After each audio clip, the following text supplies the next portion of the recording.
আপনার মেয়েকে তো দেখি দিদি সবসময় ফোন নিয়েই বসে থাকে, বই নিয়ে যে পড়তে বসে না, তা আপনি কিছু ওকে বলেন না? আরে না না দিদি, ও পড়ে। ওর যতটুকুনি প্রয়োজন ও তো অতটুকুনি তো পড়বে। সারাদিন বই খুলে বসে থেকে কি হবে? পড়াটা মন দিয়ে করলেই হলো। যতটুকুনি পড়বো তত যেন ভালো পড়ে। আমার মেয়ে তো বাবু খুব ভালো, সারাক্ষণ 24টা ঘন্টা ও বই নিয়ে বসে। হাঁকতে গেলে অব্দি বই নিয়ে যায়। ও এক ফোঁটা সময়ও পায় না বই ছাড়া। যখনই দেখবে আমার মেয়েকে, তখনই ও বই নিয়েই রয়েছে।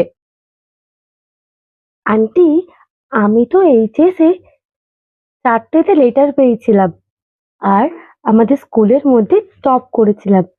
আপনার মেয়ে যেন ঠিক কত পেয়েছিল? ও আসলে ওই কোনো রকমে ওই ওই যেটা ও বই নিয়ে করতে যায়, ওইটা পেয়েছিল না? হ্যাঁ।